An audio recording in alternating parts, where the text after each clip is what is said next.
Les premiers traités d'anatomie nous viennent des Égyptiens. Ceux-ci avaient déjà observé les effets dévastateurs du salsifis sur le corps, comme le prouve ce diagramme. Par exemple, peu de gens le savent, mais les déformations osseuses dont fut victime Toutankhamon sont imputées à la consommation de salsifis et non à une éventuelle improbable consanguinité de ses parents. Nos ancêtres cultivaient et mangeaient cet ingrédient en dépit de son apparence dégueulasse et de sa consistance collante, comme va nous l'expliquer Jean-René, cultivateur dans le Loir-et-Cher, qui nous répond sans faire de manière.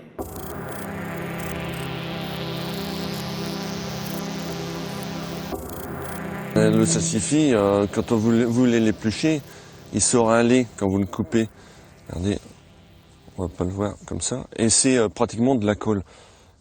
Les anciens, ils s'en servaient comme plante médicinale.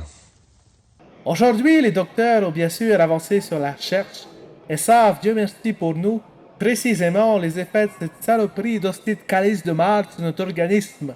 On a analysé l'effet de la consommation de salsifis sur le corps humain. Comme nous le laissait deviner son goût dégueulasse et son aspect crasseux même une fois lavé, le salsifis a des effets néfastes, aussi bien physiques que psychosomatiques.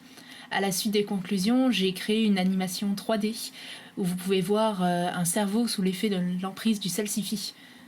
Alors c'est jaune, c'est laid et c'est pourquoi nous l'avons baptisé l'effet Simpson, en hommage à la série des années 90 créée par Matt Groening qui a bouleversé l'Amérique comme une tempête.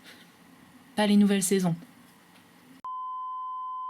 Du coup, si vous vous demandez comment lutter efficacement contre le salsifis, la prévention étant la meilleure des armes, les célébrités se sont ralliées à notre cause pour être les ambassadeurs de ce nouveau combat.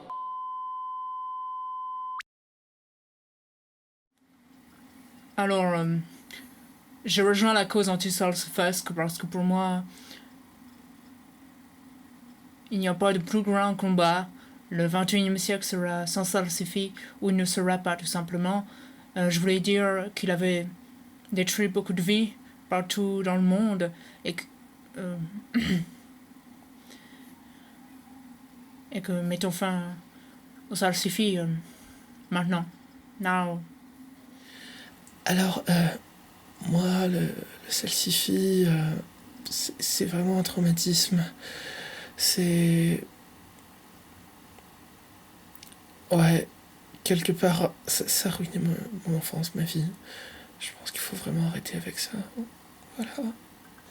Alors n'oubliez pas, c'est la mobilisation massive de la population qui mettra fin au salsifis. En 2020, le salsifis, c'est fini. Le salsifis, ça suffit.